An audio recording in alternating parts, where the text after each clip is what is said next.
El sociólogo no puede, o bueno, no debe, sí puede, pero no debe experimentar con la sociedad, ¿no? No debemos de hacer eso, es por cuestiones éticas. Entonces, eso genera un limitante. O al menos los experimentos que se pueden hacer son de otra naturaleza, no son propiamente sobre el objeto de estudio. O al menos no es ético generar ese tipo de investigación, ¿no? Entonces, bueno, todo esto nos lleva a considerar que hay muchas formas de justificar, hay muchas formas de estructurar una explicación, hay muchas necesidades diversas que se plantean dependiendo de lo que estemos tratando de conocer. Y eso hace que no tengamos una sola forma de justificar. Por eso es que le llamamos problema al proceso de justificación, porque no podemos establecer una sola manera de justificar. Y aparte, heredamos el problema anterior, el problema del conocimiento. Este de acá. Partimos de esto, ¿no? Partimos de que no tenemos el conocimiento completo y que posiblemente nunca lo vamos a tener. Y aún así, tenemos que dar justificaciones y esas justificaciones dependen en gran medida de la capacidad que tiene la práctica de investigación. Bueno, también tenemos el problema del valor. Y el problema del valor es súper interesante. Este también lo encontramos originalmente en Platón. Y acá lo que nos vamos a preguntar es, ¿por qué rayos nos gusta más el conocimiento que la creencia? Y bueno, para este problema en clase tuvimos un pequeño debate y fue divertido. Un equipo defendió la creencia y otro equipo defendió el conocimiento. Entonces, primero tendríamos que definir qué es cada una de las cosas. Resulta que la creencia es un juicio o una opinión que yo tengo sobre alguna situación y la doy por hecho. Considero que es verdadera, nada más porque yo pienso que es verdadera. El conocimiento es un juicio que tiene justificación. El conocimiento no depende de mí. El conocimiento no depende de que a mí me guste o no. El conocimiento tiene un proceso de justificación, la creencia no. Entonces Platón se preguntaba, bueno, por medio de Sócrates y Menón, en el diálogo que se llama El Menón, en ese diálogo se preguntaba, ¿por qué nos atrae más el conocimiento? ¿Qué justificación tenemos para valorar más el conocimiento por encima de la creencia? Y ojo, si es problema es porque no tiene solución. Entonces vamos a pensar aquí en el problema del conocimiento. Ya dijimos que el conocimiento parece que no es posible o parece que no podemos tenerlo completo. Entonces, con lo que últimamente vamos a estar trabajando es con creencias. Y aún así parece que preferimos el conocimiento, a pesar de que ya nos dijeron, no se va a armar, no está disponible para nosotros, o al menos no de la mejor manera. Las creencias pues son subjetivas, las creencias dependen de una serie de complejidades culturales, contextuales, de preferencia, que en ocasiones no podemos ni siquiera evaluar. En ocasiones simplemente tenemos una creencia y no sabemos por qué. A veces no sabemos por qué creemos X cosa. El conocimiento requiere que sepamos por qué. Entonces, es muy tentador pensar que el conocimiento es más valioso porque sí lleva una explicación que empata con la realidad. Pero como el conocimiento no es posible, entonces tal vez tengamos que empezar a valorar más las creencias, porque últimamente es con lo que trabajamos. Entonces se nos propone este dilema por medio del problema del valor. ¿Cuál debemos de valorar más? ¿Y por qué? Y hasta la fecha nos seguimos preguntando eso. Todavía tenemos esa tensión, porque hay gente que por el hecho de que el conocimiento implica verdad, dicen, es que yo quiero el conocimiento. Y muy bien, sí, pues yo creo que la mayoría pensaríamos en eso. Pero no porque lo queramos, podemos tenerlo. Entonces tenemos que estar muy conscientes del problema del conocimiento. Tenemos que estar muy conscientes de la incompletud epistémica. Y esto lo que nos hace hacer es pensar más en serio en la justificación de las creencias. Si no voy a llegar al conocimiento, bueno, entonces, ¿por qué filtro voy a hacer que pasen mis creencias? Y esto pues nos regresaría al problema de justificación, ¿no? A escoger un método de justificación para tratar de darle una pulidita a nuestras creencias. Bueno, problema de percepción. Este es bien divertido, pero voy a cortar el video aquí y ahorita les preparo otro. Bueno, nos quedamos en el problema de la percepción y ya por fin vamos a continuar con esto. Básicamente en este problema lo que vamos a estar revisando es las diferentes formas en las que podemos generar un registro de la realidad. Siendo un problema epistemológico, tiene que ver más con nuestro acceso a la realidad que con la realidad en sí. Entonces aquí nos podemos poner el ejemplo de la vista, el sentido de la vista, que pues por mucho tiempo en la filosofía y en la ciencia ha sido como un sentido más explorado que los demás. Hay un paradigma peculiar que, bueno, más adelante si nos da tiempo platicaremos de eso, pero podemos tomar de ejemplo la idea de distintos ojos, cómo distintas especies ven el mundo. Entonces aquí nos podemos preguntar si un gato ve lo mismo que yo veo o si lo ve de la misma forma. También nos podemos preguntar otras especies, ¿no? Un perro, no sé, algún pez, por ejemplo, un tiburón. Los tiburones tienen una forma de ver muy, muy genial. Reptiles, moscas, arañas. Si tienen oportunidad, busquen rápidamente en Google distintas formas en que otras especies ven o el registro visual que generan ojos de distintas especies. Y también podemos hacer este ejercicio con lentes. En clase tomamos algunas fotografías con distintos lentes para mostrar cómo cuando cambio la curvatura del lente con el que estoy generando una imagen, la cámara va a generar una imagen distinta y va a deformar la imagen de una manera diferente dependiendo de las cualidades del lente. Entonces estuvimos jugando con algunos lentes que se ponen en el teléfono. Les voy a mandar un video adicional como un anexo para contrastar eso. Ustedes también pueden hacer el ejercicio si tienen distintos lentes para el celular o si tienen distintos lentes para su cámara. Si no tienen eso, no hay problema. Yo les voy a mandar ese video suplemento o lo pueden buscar en YouTube para que vean a lo que me refiero. Y el detalle aquí es preguntarnos, habiendo tantas diferencias, tantas formas distintas de percibir la realidad, ¿por qué pensamos que habría una mejor que otra?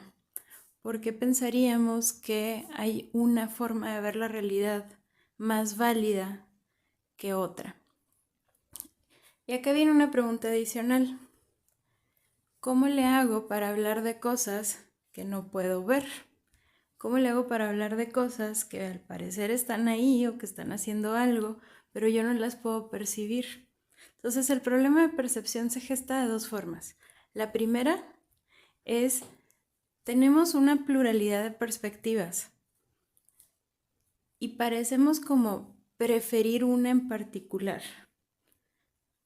Y esa preferencia es totalmente arbitraria o estipulada para efectos de alguna investigación en particular. Por ejemplo, si yo quiero tomar un retrato, hay algunos lentes que me sirven más para tomar un retrato porque me permiten como aislar el fondo, ¿no? Y quitar como distractores y que se note un poquito más el rostro de una persona. Pero si yo quiero tomar un paisaje, entonces me conviene más un lente que me permita nitidez a lo lejos. Distintos lentes me van a dar distintas imágenes. Distintos ojos van a ver la realidad de manera distinta. Entonces nosotros estamos generando una representación de la realidad muy subjetiva, dependiendo del filtro o del lente por el cual estén pasando los estímulos que vienen de la realidad, ¿no? Por así decirlo. Entonces, cuando ampliamos esto no nada más a la cuestión de la vista, sino también a la cuestión del resto de nuestra realidad sensorial, tenemos percepciones muy distintas. Entonces siempre nos queda como esta como incomodidad o como insatisfacción en tanto a qué es lo que realmente podemos decir sobre la realidad cuando nuestra percepción es tan diversa. Me adelanté una. A estos problemas se les responde con estas dos perspectivas. Ya hemos más o menos mencionado algunas de estas perspectivas, pero esta es la primera vez que las trabajamos a fondo. Y bueno, la primera postura que trata de responder esto es la del realismo. Esta es la postura aristotélica. Aristóteles decía que nosotros percibimos la realidad directamente. A esto también le llamamos realismo ingenuo, porque él sostenía que, también ingenuo o directo. Él sostenía que no hay nada que intervenga, no hay ningún filtro, no hay nada entre mi ojo y la realidad. La forma en que yo estoy registrando la realidad es tal cual se manifiesta la realidad. Entonces hay una objetividad en mi registro de la realidad. No tengo por qué desconfiar de mis sentidos. Pero pues también ya hasta el cansancio dijimos que otros autores dicen no podemos confiar en los sentidos, como Platón, como Descartes. Y ellos más bien se irían por un realismo indirecto. Nos dirían que si hay filtros, nuestro ojo está así captando la realidad, ahí está fuera la realidad, la está captando, pero no la capta directamente. Hay ciertas cosas que intervienen. En el caso de Platón, hay una incompletud. En el caso de Platón solamente estamos percibiendo sombras o apariencias de las formas o de las ideas y no podemos percibir la idea completa, ¿no? Siempre estamos con ciertos limitantes. Pero por ahí hay otro realismo indirecto muy interesante, el de Bertrand Russell, y él nos dice que necesariamente, o sea, sí o sí, los estímulos que vienen de la realidad tienen que pasar por datos neurales, no pueden pasar directamente, no generan directamente una imagen de la realidad, tienen que pasar por toda esta estructura neurológica y esa es la que la filtra. Entonces, si yo estoy recibiendo fotones de la realidad, si estoy recibiendo estímulos de luz y electricidad, lo voy a traducir, lo voy a codificar y eso ya va a implicar un cambio, eso ya implica que hay una transformación de la información. Entonces, para Bertrand Russell es importante señalar que si bien estamos experimentando la realidad, no lo hacemos como se nos planteaba por parte de Aristóteles con el realismo directo, porque él cree que el hecho de que tenga que pasar por nuestra mente o por nuestro cerebro ya filtra la realidad de alguna manera. Y bueno, luego está esta otra postura, la del antirrealismo. El antirrealista no es que niegue la realidad, no, él acepta que ahí está la realidad. Lo que niega es que nuestros registros de la realidad empaten con ella. Es parecido al realismo indirecto, pero es un poquito más fuerte. Aquí está señalando que nunca nuestro conocimiento va a empatar propiamente con la realidad. Porque nosotros siempre lo que estamos haciendo es crear conceptos, crear palabras, crear teorías, y esas teorías son constructos lingüísticos, no son propiamente la realidad en sí. La realidad está allá afuera, pero yo lo más que puedo hacer es crear palabras, crear conceptos, y siempre voy a estar creando palabras encima de palabras, ¿no? Siempre voy a estar de alguna manera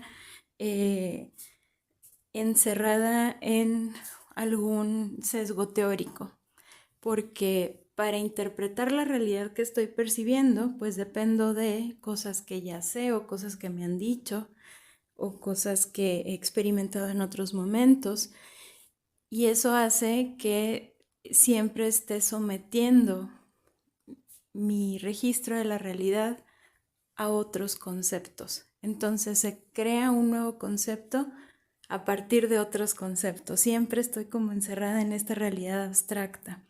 y no puedo escapar de ella, ¿no? Les digo, es muy parecido al indirecto, pero aquí de a tiro sí hay una imposibilidad. El realismo indirecto nos dice, hay partes, hay cachitos que quedan en nuestras representaciones.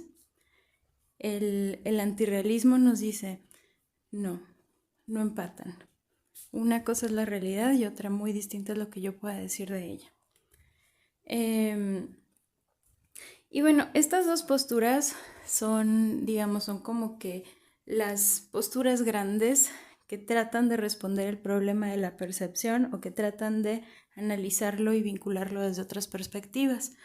Si tenemos muchas perspectivas de percepción, si hay muchas formas de ver, escuchar, sentir la realidad, entonces una respuesta sería tomar una postura realista, ya sea directa o indirecta, o bien decir no puedo solucionarlo, tomar una postura antirrealista y decir puedo tener una pluralidad de posturas porque en realidad nunca puedo hablar de lo que está allá afuera, ¿no? Siempre estoy hablando de constructos. Entonces, bueno, de aquí surgen distintas posturas también. Aquí les señalo dos, el nominalismo y el fenomenalismo. Ambas posturas todavía se trabajan bastante. Hay otras, por ejemplo, el constructivismo también es una postura antirrealista. Esta idea de que siempre estamos construyendo nuevos conceptos va muy de la mano del nominalismo. Y el fenomenalismo que pues más bien niega la posibilidad de distinguir entre realidad y persona. Hay como una continuidad. Entonces, como yo no puedo decir en dónde empieza uno y en dónde acaba otro, se vuelve una postura antirrealista porque rechaza que exista una realidad objetiva. O sea, siempre depende del sujeto. El siguiente problema es un problema con una palabra peculiar, qualia. Esta palabra así la utilizamos en academia, a pesar de que no es correcto en español. Ese es el tecnicismo que se ha utilizado y en casi todas las traducciones así se maneja. Entonces les puede sonar un tanto raro, pero pues así es como se ha ido adecuando este tecnicismo. El problema del qualia es muy conectado con el problema mente-cuerpo que veíamos en metafísica y muy conectado con el problema de percepción que acabamos de ver hace un ratito. Y básicamente lo que vemos en este problema es esta incapacidad de poder entrar en la mente de otro sujeto y saber qué se siente ser ese sujeto. Por ejemplo, si yo veo que mi gato está comiendo así súper rico, se está comiendo una lata de atún y lo está disfrutando mucho, yo puedo hasta cierto punto decir, ok, se nota que lo está disfrutando porque pues lo he visto comer croquetas y pues se las come porque tiene hambre, pero o sea, wow, la está pasando súper bien. Su comportamiento es distinto. Pero ojo, su comportamiento, su conducta es lo que yo puedo ver, lo de afuera. Ese sentir interior, esa cosa especial que siente mi gato, yo no la puedo experimentar. Como tampoco puedo saber qué se siente brincar siendo gato, qué se siente correr siendo gato, ni con otras personas. Yo no sé qué se siente ser otra persona, solamente sé, y más o menos, sé qué se siente ser yo. Igual todas las demás personas. Entonces, este es un detalle importante porque cuando hablamos de la mente o bien del cerebro como una unidad básica para la construcción de la persona, y si decimos que a partir de ahí es que se construye o se descubre el conocimiento, entonces es bien importante señalar que siempre va a haber un aspecto en las personas que no podemos acceder. Siempre va a haber un aspecto en las personas que queda pendiente, que no podemos evaluar ni de manera formal ni de manera informal, porque es inaccesible. Únicamente tenemos acceso a nuestra propia perspectiva.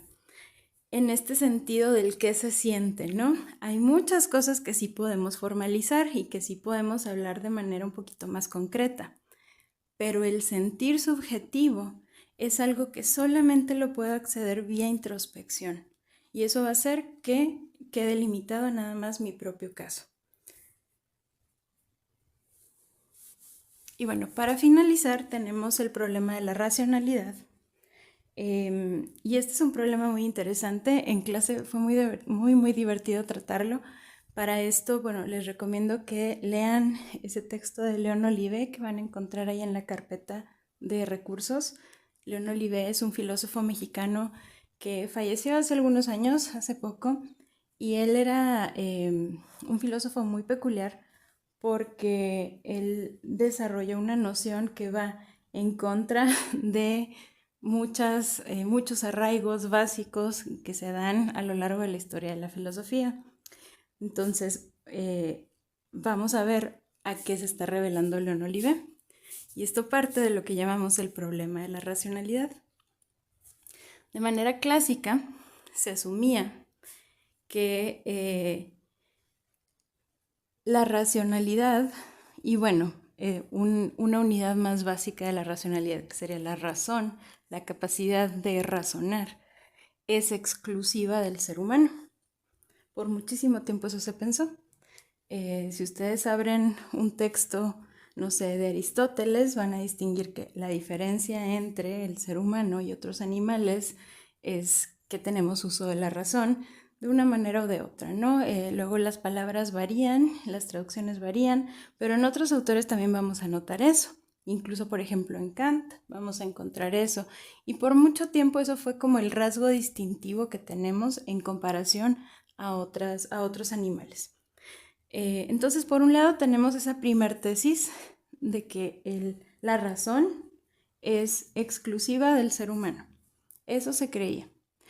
Y la racionalidad, digamos, ya el uso, la aplicación de la razón, tiene una sola forma, es universal, es general.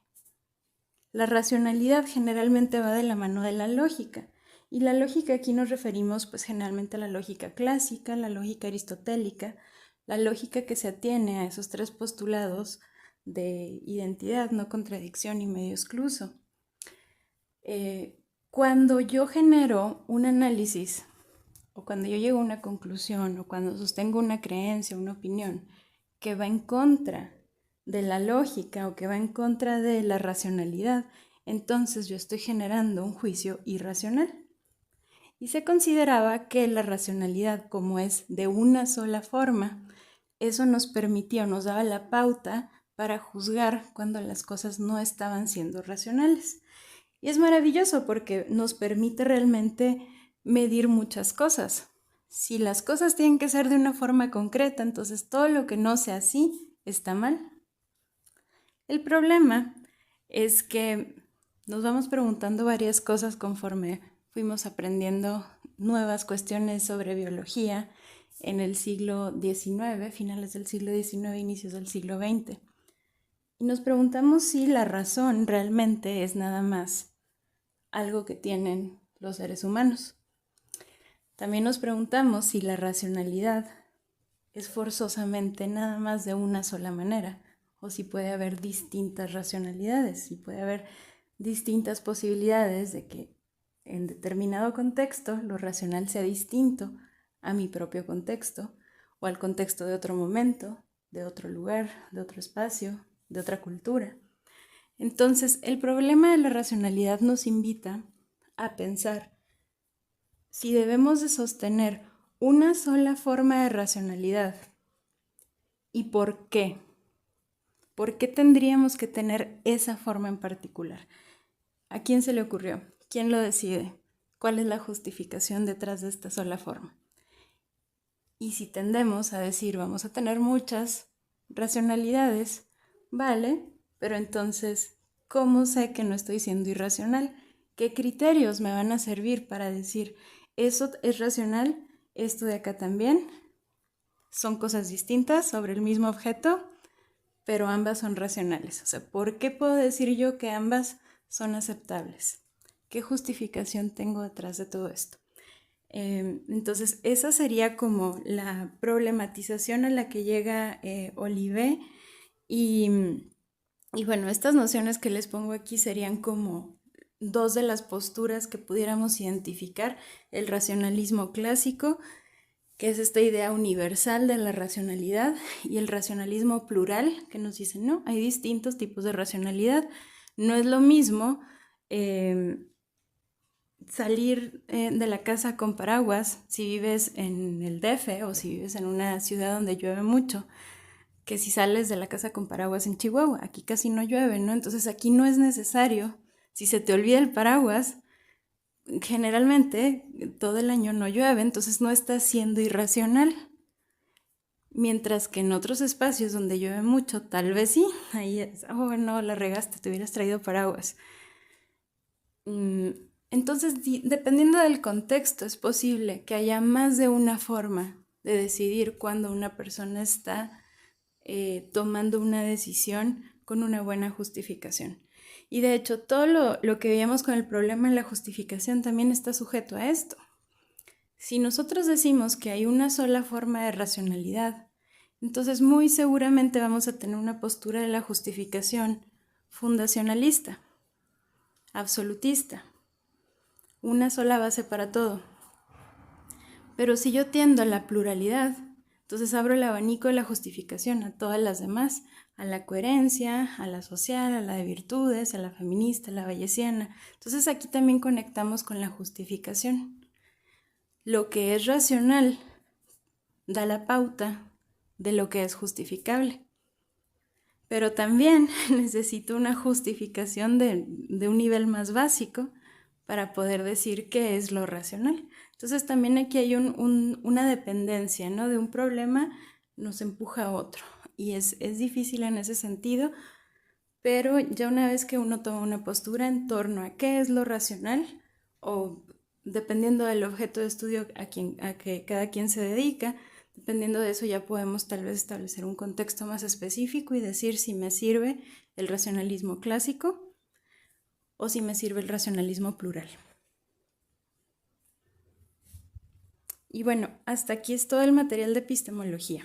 Muchas gracias. Saludos.